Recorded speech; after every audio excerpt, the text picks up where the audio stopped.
अड़मो अरिहन्ताणम्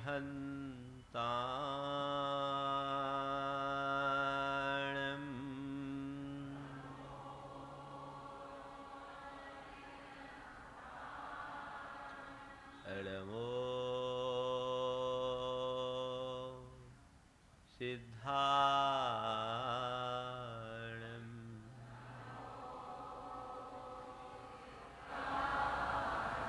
अड़मो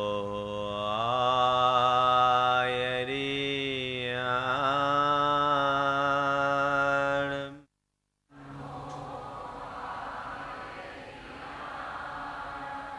अड़मो उवध्यायाणम्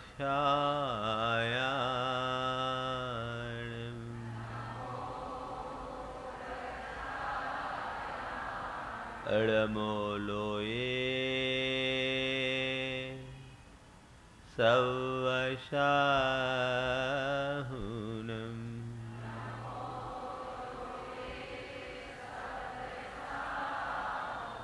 ऐसो पंचिनमोयारो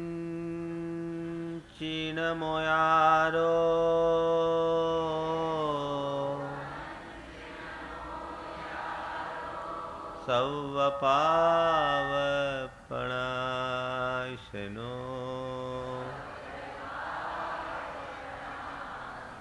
मंगलालं च सवेशिम् पढ़मं होय मंगलम। जय बोलो देवादिदेव 1008 श्री भगवान महावीर स्वामी की अहिंसा परमो धर्म की परम पूज्य आचार्य गुरुवर श्री विद्यासागर जी महाराज की परम पूज्य 108 मुनिवर श्री प्रमाण सागर जी महाराज की परम पूज्य मुनिवर श्री विराट सागर जी महाराज की समस्त मुनि संघ की। जीवन को नुकसान पहुंचाने वाले कारणों की चर्चा विगत दिनों से आप सबके मध्य हो रही है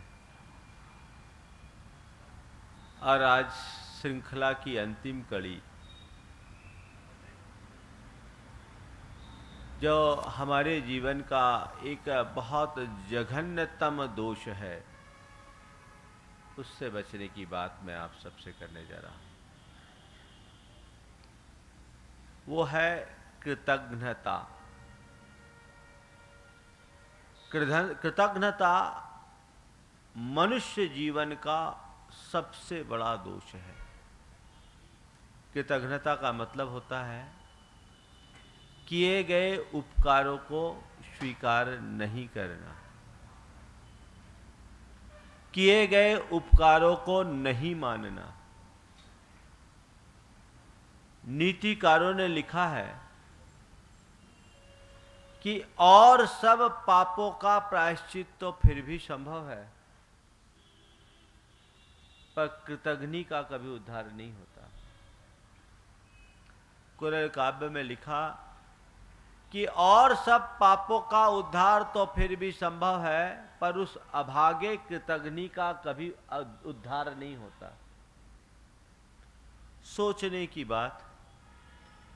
मैंने एक नीति पढ़ी, उसमें लिखा गोघने चैव सुरापे च चौरे भग्न व्रते तथा निष्कृति विहिता सद्भि कृतघ्ने नास्ति निष्कृति।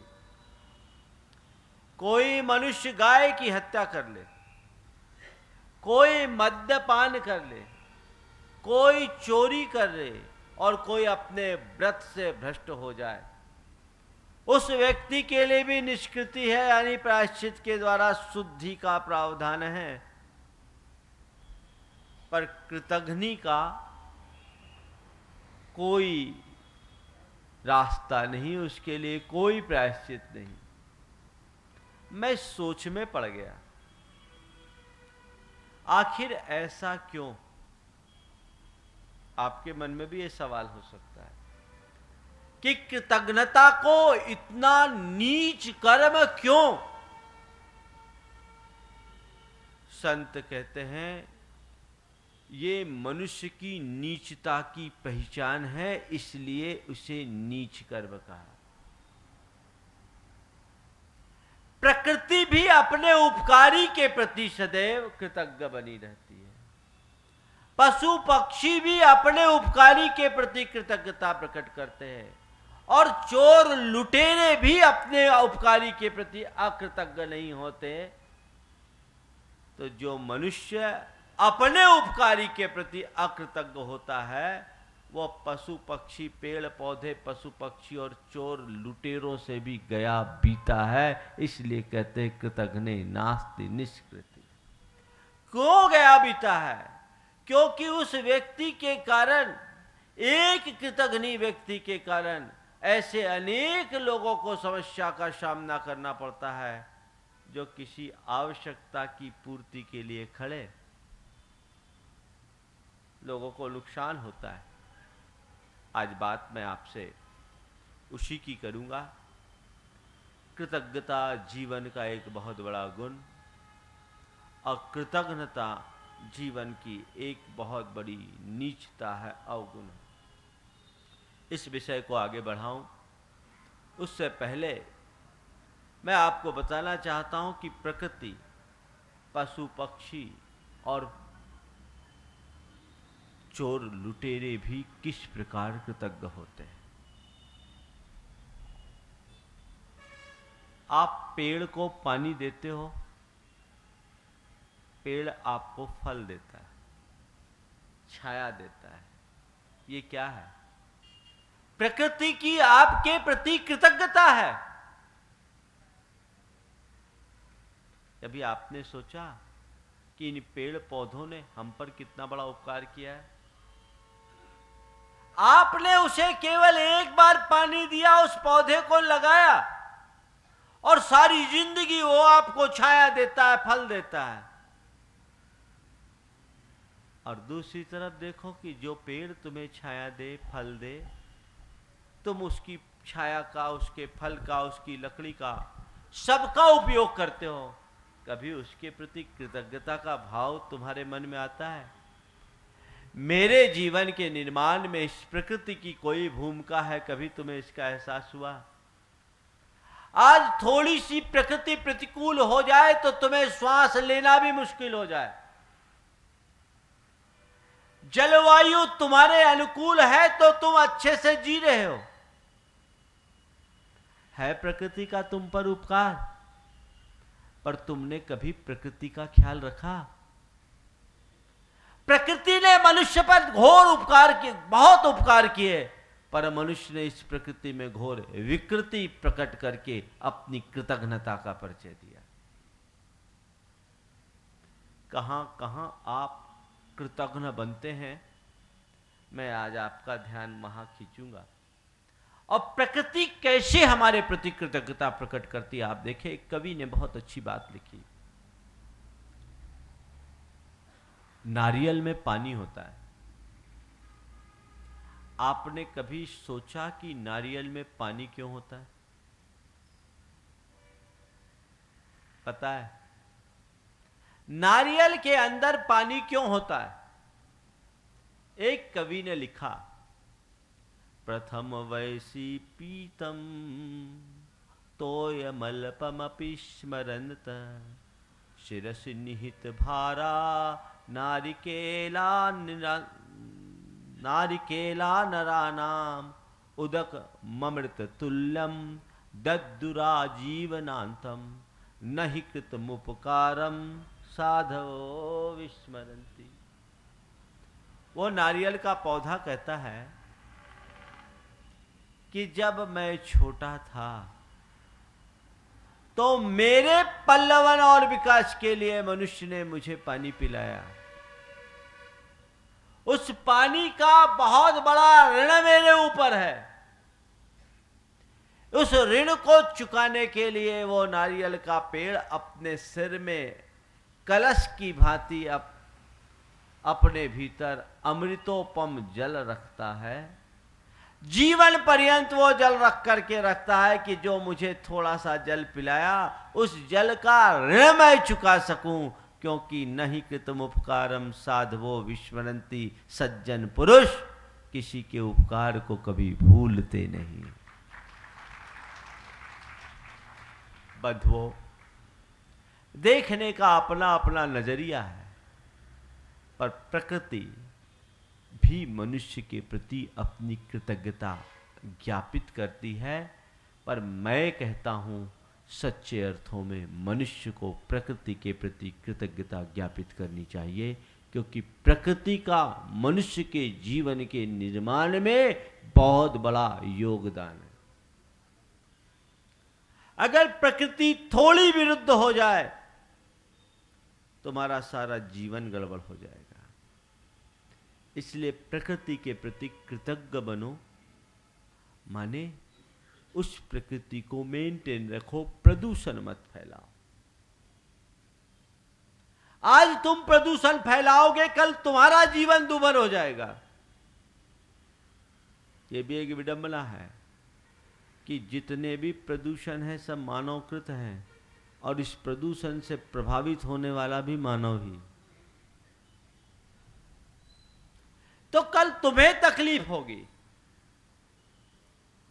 दूसरी बात, पशु पक्षी भी कृतज्ञ होते हैं।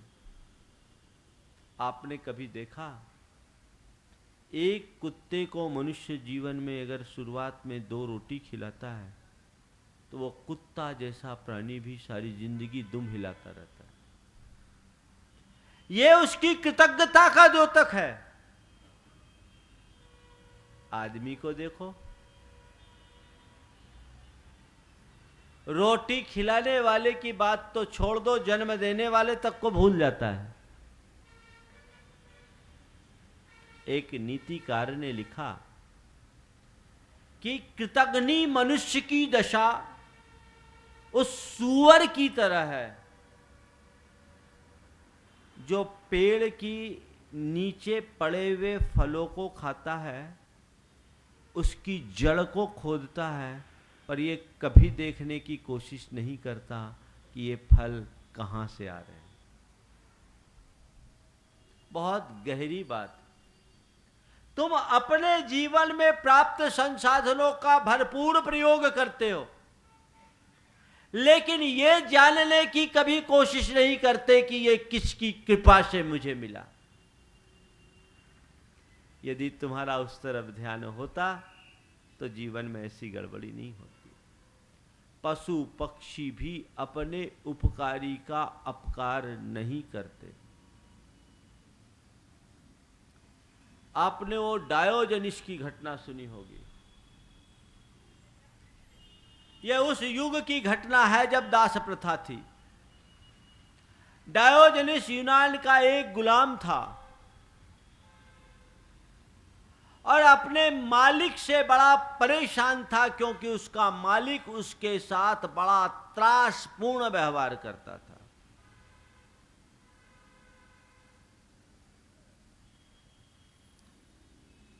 एक दिन तंग आकर वो घर से भाग गया, जंगल की ओर भागा। पीछे से पुलिस उसका पीछा कर रही थी। भागते भागते जंगल में गया, देखता है कि सड़क के किनारे एक शेर है। शेर को देख करके वो घबराया, लेकिन तभी देखा कि शेर बैठा हुआ है, कराह रहा है।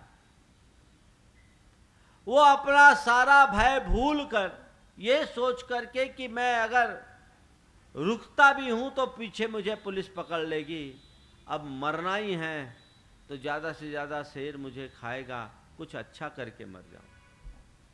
सारा भय त्याग कर वो शेर के नजदीक पहुंचा। शेर ने अपना पंजा उसके आगे कर दिया। उसके पंजे में एक तीक्ष्ण सूल चुभा हुआ था, जिसे वो निकाल नहीं पा रहा था और उसे भयंकर वेदना हो रही थी। शेर ने सहायता की अपेक्षा रखते हुए कातर भावों से अपने उस पंजे को बढ़ाया और इसने अपने जान की परवाह किए बगैर उसके सूल को निकाल दिया। सूल निकलते ही शेर ने कृतज्ञता का भाव प्रकट किया, उसके चरणों को चूमा और अपनी दिशा में चल दिया। थोड़ी देर बाद ये व्यक्ति पकड़ा गया। पकड़े जाने के बाद उसे सजा दी गई, और सजा ये दी गई कि इस व्यक्ति को 3 दिन के भूखे शेर के पास छोड़ दिया जाए। भरे चौराहे पे हजारों लोगों की उपस्थिति में इसे शेर के पिंजड़े में छोड़ दिया गया। 3 दिन का भूखा शेर।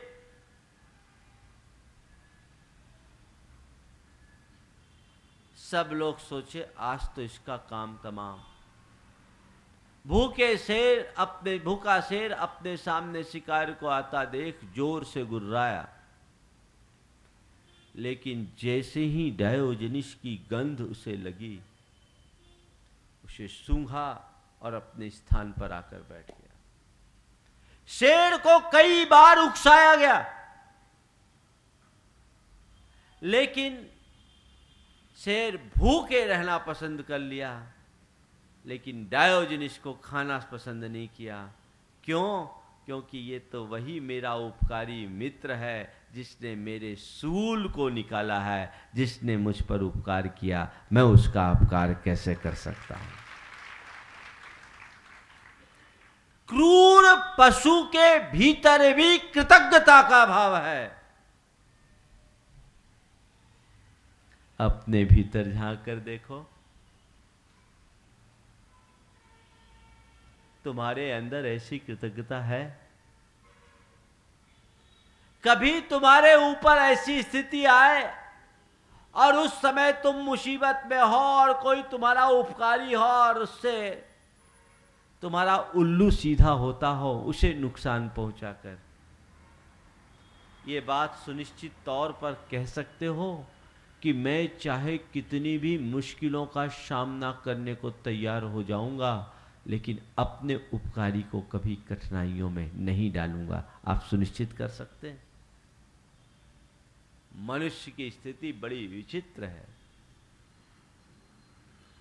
वो अवसर के अनुरूप काम करता है, गिरगिट की तरह रंग बदल देता है। बहुत खतरनाक आदमी की ये दशा। तो मैं कह रहा था, क्रूर पशुओं में भी कृतज्ञता का भाव दिखता है। चोर लुटेरे भी अकृतज्ञ नहीं होते। 4-5 वर्ष पूर्व में डाल्टनगंज में था। पलामू डिस्ट्रिक्ट उग्रवाद के लिए कुख्यात डिस्ट्रिक्ट है। वहां राय बहादुर परिवार से सुरेश जी पांड्या हैं, बड़े अच्छे समाज सेवी, हॉस्पिटल चलाते और अन्य समाज कल्याणकारी कार्य करते हैं। उन्होंने अपने जीवन की एक घटना सुनाई। रांची से डाल्टनगंज की ओर आ रहे थे। रास्ते में मनिका नाम का एक बड़ा सेंसिटिव एरिया पड़ता है, जंगल है। वहाँ उग्रवादी लोगों को लूट रहे थे। कई गाड़ियां लूटी जा रही थी। लूटते लूटते उस समूह में सुरेश जी भी थे। उनकी गाड़ी रोकी गई और जैसी सुरेश जी पर दृष्टि पड़ी, उनके प्रमुखों की दृष्टि पड़ी और उसने कहा, अच्छा आप रतनलाल से हो। उनकी फर्म का नाम रतनलाल सूरजमल एक फर्म था। बोले आप रतनलाल से? हाँ भैया, इनको छोड़ दो, इनने अपने अस्पताल में मेरे बेटे की जान बचाई है, इनको हाथ भी मत लगाना। कहने को उग्रवादी लुटेरे और उनके मन में भी ऐसी कृतज्ञता का भाव। अब तुम अपने आप को देखो, जो एक धर्मात्मा के रूप में जाने जाते हो, जो एक सज्जन पुरुष के रूप में माने जाते हो। अपने भीतर झांक कर देखो कि मैं कहीं कृतज्ञ तो नहीं, मेरे अंदर कृतज्ञता का भाव है कि नहीं। आप औरों के प्रति जो व्यवहार करो सो करो, पर मैं आज आपसे कहता हूं, ऐसे तो कृतज्ञ सबके प्रति होना चाहिए, कृतज्ञता सदैव रखना चाहिए। संत कहते हैं, तुम्हारे प्रति यदि किसी ने कोई छोटा सा उपकार किया हो, तुम्हारे प्रति कभी किसी ने कोई छोटा सा भी उपकार किया हो, तो उसे पत्थर की लकीर की तरह हृदय में अंकित कर लो। और तुमने कभी किसी के ऊपर कितना भी बड़ा उपकार किया हो, पानी की लकीर बनाकर भूल जाओ। एहसान लेकर मानो, देकर नहीं। हृदय में अंकित रखो। कभी किसी के प्रति अकृतज्ञ मत बनो, क्योंकि अवसर पर किया गया छोटा सा उपकार भी बहुत महान होता है। आज मैं आपसे कहता हूं, तीन के प्रति सदैव कृतज्ञ बनो। तीन के प्रति जिंदगी में कभी अकृतज्ञ मत बनना। शास्त्र कहते तिन्नम उयारम दुप्पड़ियारम, तीन के उपकार को कभी नहीं चुकाया जा सकता। कौन? माता पिता, जीव का दाता और गुरु। इन तीन के उपकारों को कभी विस्मृत मत करना। इनके प्रति कभी भी कृतज्ञ मत बनना, अकृतज्ञ मत होना। सबसे पहले माता पिता। माता पिता का उपकार ध्यान रखो। हमारे हृदय में कृतज्ञता का भाव तभी आता है जब हम उपकारों की स्मृति रखते हैं। अगर सामने वाले के किए गए उपकार मेरे स्मृति में होंगे तो मैं कभी भी उनके प्रति अकृतज्ञ नहीं होऊंगा।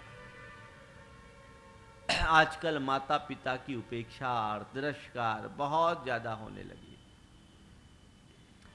उससे आप बच सकते हो बशर्ते उनके उपकारों को याद करो।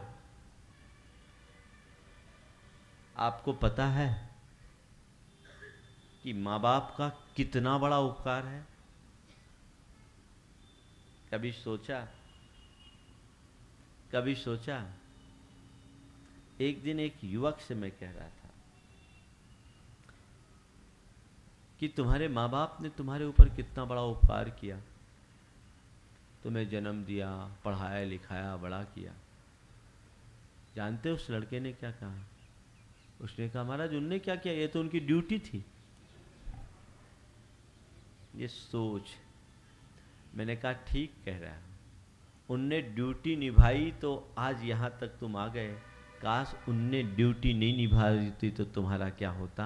मैं तुमसे केवल इतना ही कहता हूं, तुम कहते हो ये उनकी ड्यूटी थी, तो उनने अपनी ड्यूटी निभाई, अब तुम्हारी ड्यूटी की बारी है, तुम अपनी ड्यूटी निभाओ।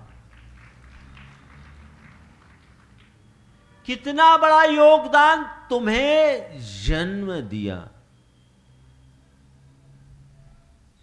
जन्म देना कोई साधारण बात है क्या? एक मां अपने बच्चे को जन्म देती है, 9 माह तक उसका भार अपने पेट में रखती है। पेट में पलने वाले बच्चे की हिफाजत के पीछे अपने सारे सुख का त्याग करती है। थोड़ी सी चूक कर दे तो पेट में ही काम हो जाए। और आजकल तो ज़्यादातर होने लगा है, आजकल की पढ़ी लिखी माताएं कुछ ऐसी हो गई जो अपनी संतान को पेट से ही परलोक पहुंचा देती है। विचार करो, यदि तुम्हारी माँ ने थोड़ी सी चूक की होती और तुम्हें पेट से परलोक पहुंचा दिया होता तो तुम्हारा क्या होता। लेकिन माँ ने ऐसा नहीं किया। माँ होती, उसके मन में अपार ममता होती है। भगवान महावीर के चरित्र को मैं पढ़ रहा था। भगवान महावीर जब त्रिशला के पेट में थे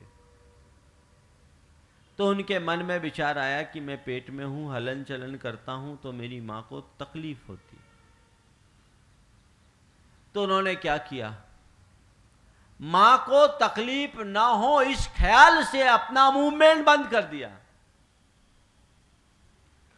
और जैसे ही मूवमेंट बंद हुआ कोहराम मच गया। आजकल भी कई महिलाएं कहती है ना मूवमेंट खत्म हो गया, कोहराम मच गया। त्रिशला मां एकदम घबरा गई कि क्या हुआ, मेरे बच्चे को क्या हुआ। वो घबराने लगी। भगवान तो दिव्य ज्ञानी थे, उनने ज्ञान से जान लिया कि धन्य है मेरी मां, कितनी ममता है इसके अंदर। मैं सोचता हूं इसे कष्ट ना हो इसलिए मूवमेंट रोका, पर कष्ट न देने से इसे कष्ट हो रहा है। धन्य है ये मां।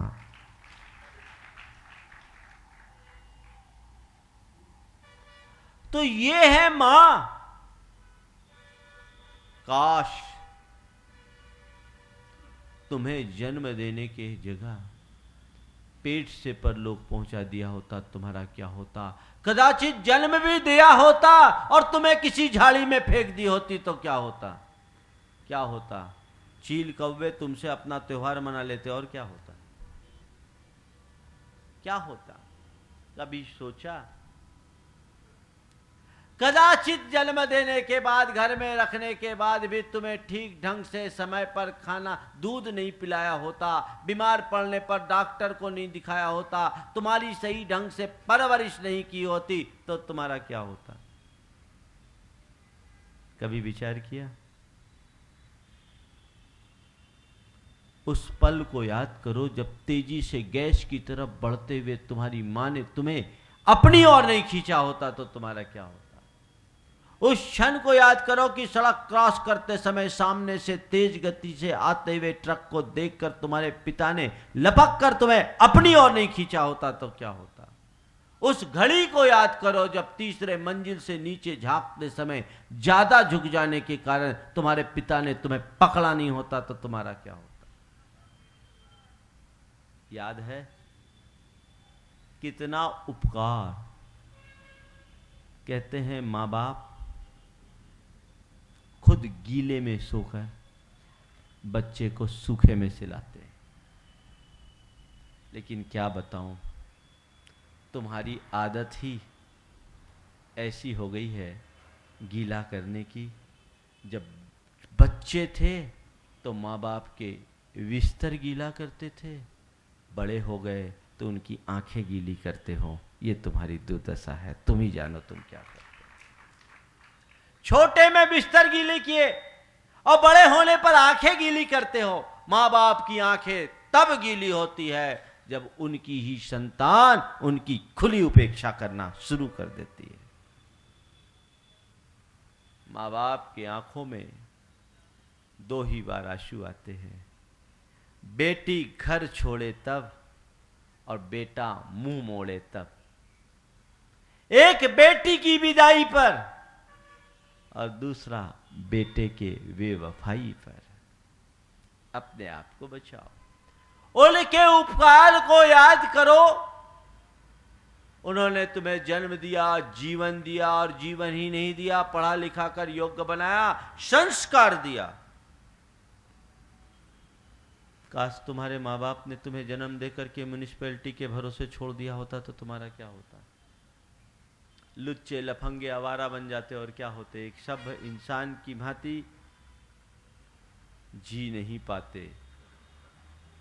उन्होंने तुम्हें सभा में लायक, बैठने लायक बनाया। आज तुम जो कुछ भी हो केवल उनकी ही कृपा से हो। तुम्हारे शरीर का एक एक बूंद खून उनकी कृपा का प्रसाद है। कभी याद किया? ऐसे माता पिता के प्रति सारी जिंदगी कृतज्ञता का भाव रखो। उनके ऋणों को कभी मत भूलो। नीतिकार कहते हैं कि धरती के समस्त रजकन और जलकन को भी एकत्रित कर दो तो माता पिता के उपकारों को कभी पूरा नहीं किया जा सकता। कैसे पूर्ति कर सकते हो माँ बाप के उपकारों को? शास्त्र कहते हैं माता पिता के उपकारों की पूर्ति 3 माध्यम से कर सकते हो। पहली बात, अपने माता पिता को अपनी सेवा से प्रसन्न रखकर उनकी किसी चीज में कमी ना होने दो, जो आवश्यक सेवा है वो सेवा करो। दूसरा, जीवन में जब भी कोई उपलब्धि हो तो उसका श्रेय देकर, पिताजी आपके आशीर्वाद से, मां आपकी कृपा से मुझे ये प्राप्त हुआ, सारी क्रेडिट उनको दो, खुद क्रेडिट मत लो। अगर संतान कोई प्रसिद्धि पाता है या उपलब्धि होती है तो माता पिता को बहुत खुशी होती है, और ये खुशी तब और ज्यादा होती है जब सबसे पहले उनके बच्चे उन्हें सुनाते हैं। और बच्चे जब आकर के ये कहते हैं कि आपकी कृपा से हुआ, तो ये सोचते हैं कि मुझे इसको जन्म देना सार्थक हो गया। लेकिन आजकल अक्सर ये देखा जाता है कि लोग ऐसी उपलब्धियां पा लेते हैं, माँ बाप को खुद नहीं बताते, उन्हें भी बाया मीडिया सुनने को मिलता है। ये कहाँ तुम्हारे लिए? एक नियम बना लो कि माता पिता की सेवा करूंगा और जीवन में कुछ भी पाऊंगा तो उसका श्रेय केवल उनको दूंगा। और तीसरी बात, उनके आध्यात्मिक उन्नति में सहायक बनकर, उनके आत्मोन्नति में सहायक बनो। उनसे कहो पिताजी आपने हमारे लिए जो किया बहुत किया, माँ आपने हमारे लिए जो किया बहुत किया, आपने हमें अपने लायक बना दिया, आपकी कृपा से हम सारी व्यवस्था कर रहे हैं, घर परिवार और व्यापार की चिंता आप छोड़ दो, आप तो जो चाहो हमसे कहो, अब कहने की भी जरूरत नहीं, हम आपकी सारी व्यवस्थाओं की पूर्ति करते हैं। ये कृतज्ञता का भाव होता है। आजकल है ऐसी व्यवस्था? लोगों की दृष्टि केवल पैसों पर केंद्रित हो गई, मनुष्य के संबंध केवल स्वार्थ पर केंद्रित हो गए। ऐसी स्थिति में क्या होगा? आजकल तो माँ बाप की सेवा करने की बात तो दूर, मैं ऐसे लोगों को भी जानता हूँ जो माँ बाप की सेवा करने के एवज में उनसे पैसा लेते हैं। एक दंपति अपने बड़े बेटे के पास रहते थे एक महानगर में। छोटे भाई की शादी हुई। बड़े भाई ने कहा कि देख, अभी तक माता पिता को मैंने रखा, मम्मी पापा को मैंने रखा, तेरी भाभी ने उनकी जितनी बनी सेवा की, हमने बहुत तपस्या की, अब तुम्हें संभालना होगा, तुम उनको रख। छोटे भाई ने कहा भैया अभी अभी मेरी शादी हुई है और मैं ठीक ढंग से सेटल भी नहीं हुआ हूँ, मम्मी पापा को कैसे रखूँगा? अरे तू चिंता मत कर, व्यवस्था होगी, तू मम्मी पापा को रखेगा और मैं पापा से कहूँगा उसके एवज में वो तुम्हें कुछ खर्चा देंगे। बोले भैया पापा से घर में रखने के लिए खर्चा मांगेंगे, कैसे मांगे? बोले तू ये सब बातें छोड़, थोड़ा प्रैक्टिकल बन। हाय रे प्रैक्टिकल। बोला प्रैक्टिकल बन, व्यवहारिक बन, मैं सारी बातें कर लूंगा। और वो अपने माता पिता के पास गया, दोनों से समय मांगा, दोनों के पास बैठा और कहा पापा मम्मी, हमने आपकी कई वर्षों से सेवा की, आप हमारे फ्लैट में रहे, अब हमने एक थोड़ा सिस्टम बनाया है, हम थोड़ा अपनी स्वतंत्रता चाहते हैं, आज़ादी चाहते हैं, और हमने सोचा है कि अब आप छोटे के पास रहो, छोटे के फ्लैट में रहो, और छोटे के फ्लैट में रहेंगे, छोटा आपकी सारी व्यवस्था करेगा, आपको उसके लिए कुछ नहीं करना पड़ेगा, मात्र 20,000 रुपया महीना आपको छोटे को देना होगा। और ऐसे भी आपको चिंता करने की बात क्या है, जाने के बाद तो आप जो भी छोड़ोगे हमारे लिए छोड़ोगे, हमको दोगे ही, इसलिए देना ही है तो अपने हाथ से देके क्यों न चले जाओ। पिता ने अपने बड़े बेटे के मुंह से ये बात सुनी तो एकदम स्तब्ध रह गया। बेटे के सामने तो कुछ नहीं कहा, पर कमरे में आकर रोने लगा। पत्नी भी साथ थी और पिता के मुख से केवल ये उद्गार निकले जो उसके अंदर की पीड़ा की अभिव्यक्ति है कि हे भगवान, कैसे दिन आ गए कि आज अपने बेटे के घर में रहने के लिए मुझे 20,000 रुपये महीने देने पड़ेंगे। इससे अच्छा तो ये होता कि कोई 20 रुपये की जहर की पुड़िया ला के दे देता तो मुझे ये दिन देखने के लिए मजबूर नहीं होना पड़ता। बंधुओं, ये दशा है, ये समाज का चित्र है और ये बात अब धीरे धीरे जैन परिवारों में भी बढ़ते जा रही है। इसी कारण वृद्धाश्रम की तरफ लोग बढ़ रहे हैं, जिसे मैं भारतीय संस्कृति का कलंक मानता हूं। ये छूटनी चाहिए। कृतज्ञता का भाव रखो। कैसी दुर्दशा है जिस मां ने तुम्हें 9 माह तक पेट में रखा, उसके लिए तुम्हारे फ्लैट में जगह नहीं। मां ने पेट में रखा और तुम्हारे पास अपने फ्लैट में उसके लिए जगह नहीं। विडंबना है। उनके उपकारों को याद करो। यदि उनके उपकारों का स्मरण होता तो जीवन में ऐसी स्थिति कभी नहीं आ सकती। एक पिता अपने 2.5 साल के बेटे को गोद में खिला रहा था। 1.5-2 साल का बच्चा था, बोलना सीखा ही था। अचानक आंगन के पास एक पेड़ था, उस पेड़ पर कौवा बैठा। बेटे की दृष्टि उस कौवे पर पड़ी और बेटे ने पिता से पूछा, पापा ये क्या है? पिता ने अत्यंत प्रेम से कहा, बेटा ये कौवा है। बेटा तो बेटा था, अबोध बच्चा। उसने थोड़ी देर बाद फिर पूछा, पापा ये क्या है? बेटा ये कौवा है। फिर पूछा, पापा ये क्या है? बेटा ये कौवा है। पता नहीं पिता के मन में कौन सी अज्ञात कल्पना जगी। उसी क्षण वो बही निकाला, तारीख मरा और बेटा जितनी बार पूछे ये क्या है, पिता एकदम प्रेम से सुनाए, बेटा ये कौवा है, कौवा है, कौवा है।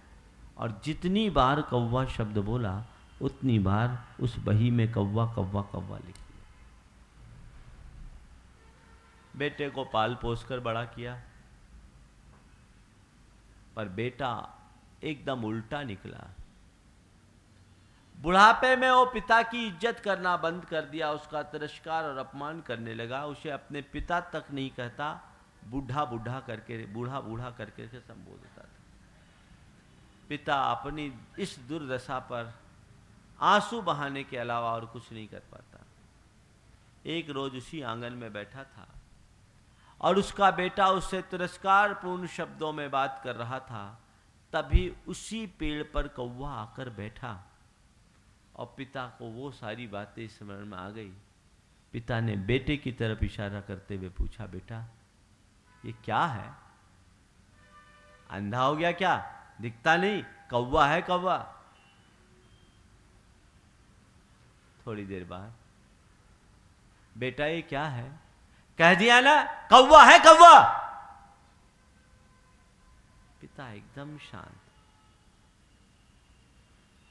थोड़ी देर बाद, बेटा ये क्या है? दिमाग खराब हो गया क्या? पागल हो गया क्या?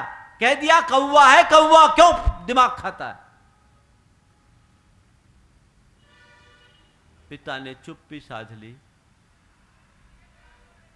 और थोड़ी देर बाद बोला, बेटा थोड़ा अमुक सन की बही तो लेकर आना।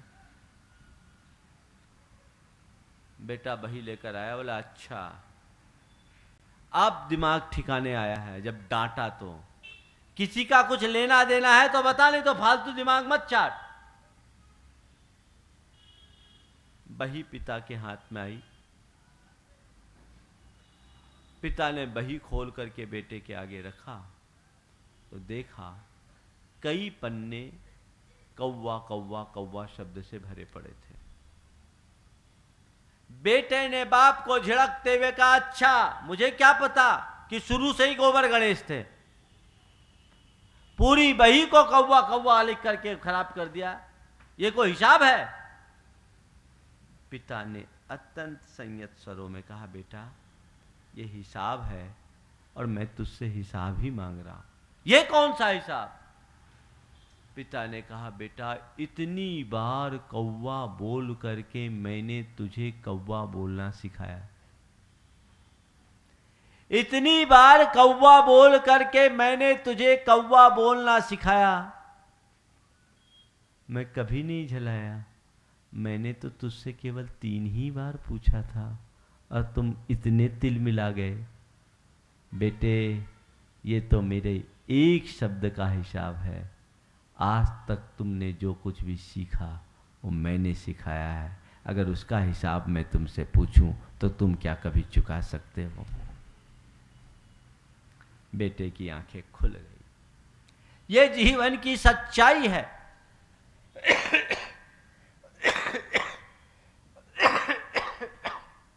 लेकिन आज की संतान इस बात को समझने के लिए तैयार नहीं। यहां समझने की आवश्यकता है। तो मैंने कहा, माता पिता के प्रति कृतज्ञता का भाव रखो, जीविका दाता के प्रति कृतज्ञ बनो। जिसने तुम्हें काम से लगाया, जिसने तुम्हें व्यापार से लगाया, जिसने तुम्हारे परिवार को सेटल करने में सहयोग दिया, जीवन भर उसके प्रति कृतज्ञ बने रहो, चाहे तुम कितने भी ऊंचे क्यों ना बढ़ जाओ। मेरे संपर्क में आज भी ऐसे अनेक लोग हैं जो आज अरबपतियों की श्रेणी में आते हैं, लेकिन वे लोग भी जो ने अपने कैरियर की शुरुआत किसी फर्म में नौकरी से की थी, आज भी ये कहते हैं कि हम जो कुछ भी हैं इनकी कृपा से हैं। हम तो देश से आए थे तो हमारे पास कुछ नहीं था, जो कुछ पाया है वो इनकी कृपा से पाया। ये कृतज्ञता का भाव है। और ये सच्चाई है कि अगर तुम्हें कभी तुम्हारे पास कोई ठौर नहीं, तुम्हारी कोई पहचान नहीं, और उस समय तुम्हें किसी ने स्थान दिया, पहचान दिलाई और तुम्हारे कारोबार में तुम्हें सहयोग दिया, तो उसका कितना बड़ा सहयोग है। जीवन भर उसके प्रति कृतज्ञ रहो। लेकिन आजकल लोग चूना लगाने में पीछे नहीं रहते। एक समय था जो लोग अपनों को सहयोग देते थे, संरक्षण देते थे। इसका ये परिणाम है कि मारवाड़ी कम्युनिटी बहुत तेजी से पनपी थी। जहां न जाए बैलगाड़ी वहां जाए मारवाड़ी जैसी उक्ति चरितार्थ हुई। लोग एक दूसरे को कोऑपरेट करते थे और लोग एक दूसरे के प्रति समर्पित रहते थे। अब समय बदला और लोगों को अपनों से ही आघात पहुंचने लगा, इसलिए लोग दूर करने लगे। जिस पर विश्वास वही विश्वासघात करे, ये बड़ी विडंबना है। संत कहते कभी उनके प्रति अकृतज्ञ मत होना। 3 दिन पहले मैंने कहा था कि ऐसे लोगों के कल्याण मित्र के प्रति कुटिलता का भाव मत करना। आज मैं कह रहा हूं, जिसने तुम्हारे प्रति उपकार किया उसके प्रति अकृतज्ञ मत बनो। वही बात दोहरा रहा हूं। जिसका नमक खाया है कभी नमक हरामी मत करना। मैं एक ऐसे व्यक्ति को जानता हूं जो अभी कुछ दिन पहले मेरे पास आए। उन्होंने जहां से अपने कैरियर की शुरुआत की थी, एक बहुत बड़े श्रेष्ठी थे। समय पलटा, आज वो बड़े बुरे दिनों का सामना कर रहे हैं। और जिस व्यक्ति ने उनसे अपने कैरियर की शुरुआत की, वो आज बहुत अच्छी स्थिति में। उस व्यक्ति ने कहा, मुझे बहुत अच्छा लगा सुनकर। पहले से तो मैंने सुन ही रखा था कि ये व्यक्ति आज भी उनको सपोर्ट कर रहा है। उस बुरे दिन की स्थिति में, जब अभी वर्तमान में कोई भी नाता नहीं, तो भी वो आदमी उसके लिए चट्टान की तरह खड़ा हो गया और अपनी शक्ति के अनुरूप जो अच्छा सहयोग दिया जा सकता है दे रहा है। और जब मैंने पूछा तो मुझसे एक ही बात कहा, महाराज मैंने उनका नमक खाया है, मेरा ये कर्तव्य बनता है। ये होती स्थिति। ऐसे लोग आजकल कम हैं जो किसी का नमक खाए तो उसको जीवन भर चुकाए, जिसे बोलते हैं नमक हलाली। आज नमक हलाल लोग कम, नमक हराम लोग ज्यादा है। मुड़ के देखना नहीं चाहते। ऐसी गलती जीवन में कभी मत करना। एक धर्मी जीव होने के नाते तो ऐसा कतई मत करना, तो तुम अपने जीवन में कोई कामयाबी पा सकोगे। अन्यथा सब केवल ऊपर ऊपर की बातें होगी, अंदर से कुछ भी नहीं होगा। तो कभी जिसने तुम्हें सहयोग दिया उसके लिए जब जरूरत पड़े तुम भी सहयोग के लिए आगे आओ। कदाचित अपनी स्थिति के अनुसार सहयोग न भी दे सको तो कभी असहयोग मत करो। क्या बताऊं, किसी कवि ने बहुत गहरी बात लिखी कि मैं जिसके हाथों में एक फूल लेकर आया था, मैं जिसके हाथों में एक फूल देकर आया था, उसी के हाथ का पत्थर मेरी तलाश में है। ऐसा नहीं करना। नंबर 3, गुरु के प्रति कृतज्ञ बने रहो। माँ बाप जन्म देते हैं, जीविका दाता जीवन की व्यवस्था देते हैं और गुरु जीवन का निर्माण करते हैं। गुरु के बिना जीवन का उद्धार नहीं। कल गुरु पूर्णिमा का दिन है, कल इस पर विशेष चर्चा होगी। आज तो समय होने को है, लेकिन कहते हैं कि गुरु के प्रति अपना रोम रोम समर्पित रहना चाहिए। एकलव्य के हृदय में गुरु के प्रति समर्पण का भाव था, जरूरत पड़ी अंगूठा काट के दे दिया। यह होता है समर्पण। तो गुरु के प्रति समर्पण हो, कृतज्ञता हो कि जो कुछ भी है गुरु की कृपा से। गुरु की महिमा अपार है, उनके प्रति कभी अकृतज्ञता का भाव मन में नहीं आना चाहिए। ऐसी कृतज्ञता है तो इससे 3 लाभ होता है। कृतज्ञता का भाव रखने से पहला लाभ तो ये कि व्यक्ति का अभिमान गलता है, उसे अपनी लघुता का भान होता है। दूसरा, परोपकार का भाव जगता है। अगर आप कृतज्ञ होंगे, दूसरे के प्रति उपकार करने का भाव जगेगा। और तीसरी बात, लोग दूसरों के प्रति कृतज्ञता करना शुरू करें, प्रकट करना शुरू करें, तो और लोगों के मन में भी परोपकार की वृत्ति जगती है, जरूरतमंदों को सहायता मिलती है। ऐसा कहा जाता है, एक कृतघ्नी व्यक्ति उन सब लोगों को नुकसान पहुंचाता है जो जरूरतमंद है और उसकी पूर्ति की आशा में खड़े।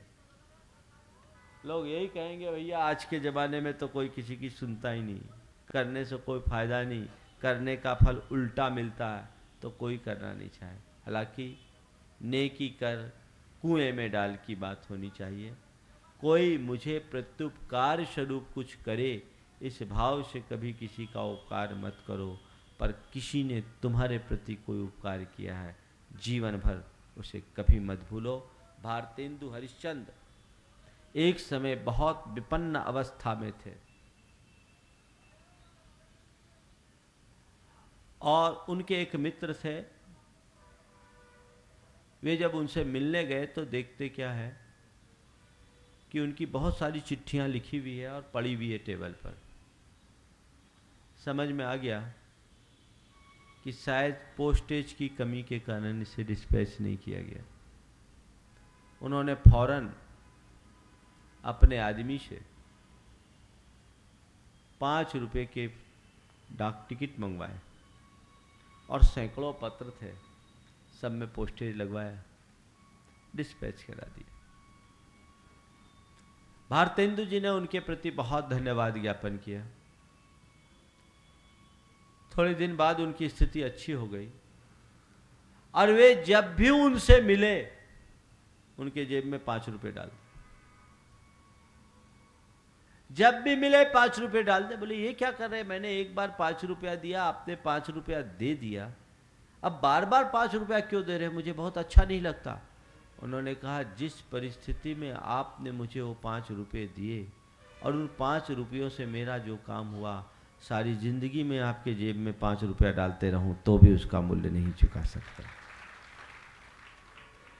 यह है कृतज्ञता का भाव। इसलिए आप लोग मेरी भावना में कहते हैं, हो नहीं कृतज्ञ कभी मैं, द्रोह न मेरे उर आवे। बस अपने मन में ऐसी कृतज्ञता का भाव कभी ना आने दें, द्रोह हमारे मन में ना आए, ऐसी भावना रखें तो निश्चित हमारा जीवन धन्य होगा। पिछले दिनों में 5 बातें मैंने आपसे कही है, जिसे आपको क्या करना है, क्या करना है, रिफ्यूज करना है या रिड्यूज करना है ना। क्या क्या बातें थी, क्रूरता, कठोरता, कुटिलता, कृपणता और कृतज्ञता।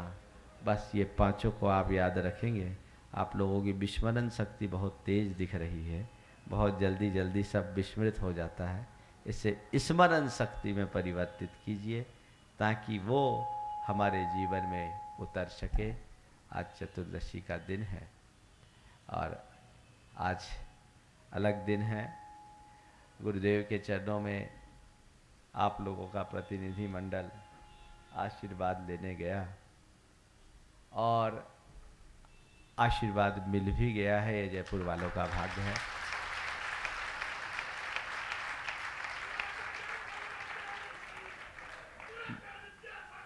और आज चतुर्दशी है, हम लोगों की संकल्प की तिथि है, उसी अनुरूप संकल्प हम लोग आज लेने जा रहे हैं। चातुर्मास के लिए जो औपचारिक निवेदन है वो आप लोग करेंगे, करते ही रहेंगे। कल गुरु पूर्णिमा का दिन है, हम लोग गुरु के प्रति अपनी कृतज्ञता ज्ञापित करने के लिए, गुरु के प्रति अपना अर्घ, आस्था का अर्घ चढ़ाने के लिए यहाँ उपस्थित होंगे। कल की तिथि में सब काम छोड़कर समय पर आएँ और पूर्ण आनंद लें। और जो लोग टीवी पर बैठ रहे हैं, टीवी पर बैठकर गुरु पूर्णिमा मनाने का मज़ा नहीं है। सच्ची श्रद्धा हो तो गुरु चरणों में आकर के ही गुरु पूर्णिमा मनाना चाहिए, ये आप ध्यान रखेंगे। इतना ही कहकर मैं विराम ले रहा हूँ। बोलिए परम पूज्य आचार्य गुरु श्री विद्यासागर जी।